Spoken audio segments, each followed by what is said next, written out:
Tell us what Bruce said about Kira. That was a pretty emotional part of the interview. She kind of she got emotional. Maybe a year ago, Bruce was enthusiastic about the idea of the blog and had offered to answer questions from people.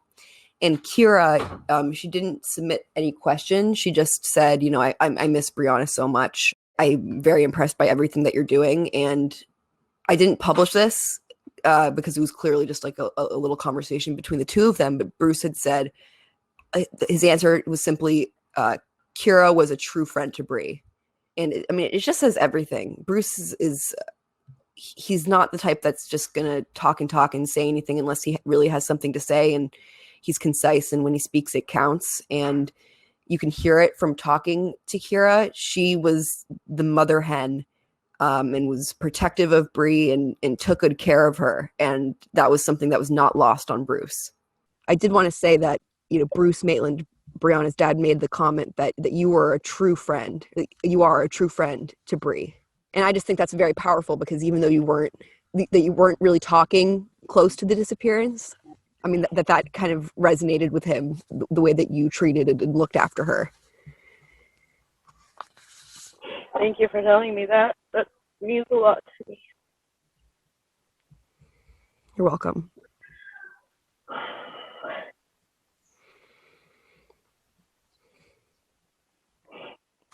I can see that this is very painful to this day. It's like the memories of the particulars fade, but that pain is that doesn't just go away.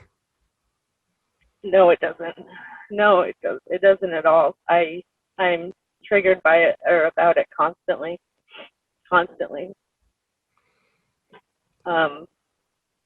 It's changed my life significantly. I had another friend who is similar to Bri in her personality, that when we went to Daytona Beach for Bike Week, she would just like pop out of the one bar and go into the next, and I like lost it on her. I just freaked out on her. I'm like, no, you need to like let me know if you go into the bathroom, or like, someone's got to know where you are. And I remind people of Bri. As like a cautionary kind of story. Yeah, and I even have started to mention her to my daughter, and I need to be careful about it and do it the right way, because I want my daughter to be healthily aware of, what the real world is, but I don't want to like put this awful fear in her. But I have told her that I have a friend that is gone and we don't know where she is. That not everyone is safe out there, and she says, let's go look for her. That's what she said. She said, let's go look for her. Oh my gosh. Yeah, it's hard. It's wicked hard. I can't even imagine her parents, her brother. I can't even imagine.